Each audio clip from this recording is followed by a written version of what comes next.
Hey, what's going on, guys? My name is DJ, and from here on out, I'll be known as the Atypical Security Guard. Now, why am I starting this page? Well, it's quite simple.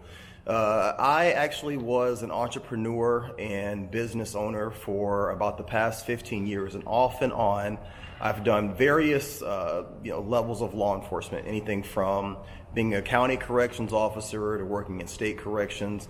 I even did a small stint as a state constable, which is similar to a sheriff's deputy in rural Pennsylvania. But with COVID, I was forced, like many people, to close my business and kind of face this uncertain future.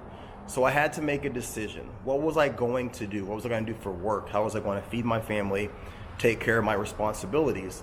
And I thought about law enforcement. I actually applied to my local police department. I was accepted into the testing process. I took the written exam, the physical exam, and I was actually ready for the boards before I made the decision to leave the area that I was in and move to Portland, Oregon. Now, as most of you know, Portland, Oregon right now is a hot spot for protests and for uprisings.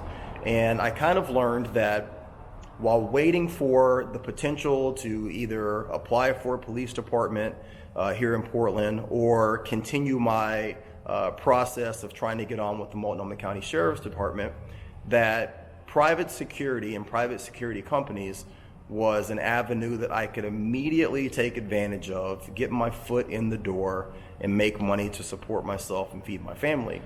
But there was one small issue. I'm a man of 42, and getting back into the security profession, I realized that there was a lot of things that I was really rusty on. I was rusty on my gun knowledge, handling a firearm. I'm not in the best shape that I used to be in. And so being in a position where I might have to potentially protect myself or protect others, I just felt a little uncomfortable. So what do you do when you're in that situation? Well, like everybody else, you go to YouTube and you search out how to be a professional security guard, how to be the best guard possible, how to be professional, all of those things. And when I was looking through the YouTube videos, one thing that I saw time and time again was just your typical version of a security guard, right? And we all know it, guys. Listen, it's something that's been mocked for years. Paul Blart, your average guy at the mall, your person that's walking around Walmart. The idea that the job or the profession, if you will, of security is less than, right? You have that guy that's overweight, you have that guy that's maybe trying to be a police officer and doesn't have the education or the experience, and so he goes overboard, he's too aggressive, he's too overly involved. And I feel like there has to be some way for me to search out and seek out how to be a better, more professional guard for the company that I'm working for, while also learning and becoming more involved and aware of the things that can help me do my job better. So as I'm seeking out these things, firearms training, self-defense, first aid, as I'm seeking these things out, I hope to bring that to you guys here on this channel because I feel like it's also applicable to our everyday life, right?